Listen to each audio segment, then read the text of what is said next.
Hello guys, চলে আসলাম একটা নতুন মিনি ব্লগ নিয়ে। তো আজকে টিচার্স ডে। আজকে এখানে আমি খাবার নিয়ে নিয়েছি ওদের জন্য, চিপস, ক্যাডবারি, লজেন। তারপরে এই বাচ্চাটা আমাকে একটা পেন দিল। তারপরে চলে আসলাম আরেকটা স্টুডেন্টদের বাড়ি, ও আবার আমাকে একটা প্যাকেটের মধ্যে কি গিফট দিল। পরে খুলে দেখি এখানে একটা ফটো ফ্রেম আছে। তো আমি গিয়ে সাথে সাথে আমার একটা সৌরভের ছবি বার করে নিয়ে এসে ওর মধ্যে ঢুকিয়ে ফেললাম। ফটো ফ্রেম পেয়েছি, আর ঢোকানো হতে পারে না। তারপরে ওদের সবার নিমন্ত্রণ ছিল আমাদের বাড়িতে সন্ধ্যেবেলা। তো চাউমিন, 4টে ডিম, সস সব কিছু নিয়ে চলে আসলাম। এখানে আমি করছি সেদ্ধ, তারপরে বসিয়েছি। তারপরে মা একটু এসে নেড়ে টেড়ে দিচ্ছিলো, কেন আমি করলে তারপর নষ্টও হয়ে যেতে পারে।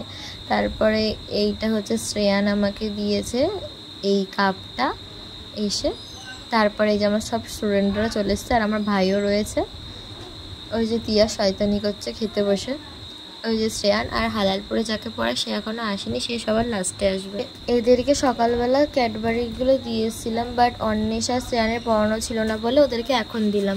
অন্বেষার মা দুজনকে দিয়ে দিয়েছি চাউমিন, ওরা খেয়ে বাড়ি চলে যাচ্ছে। আর এটা অন্বেষা আমাকে গিফট করেছে।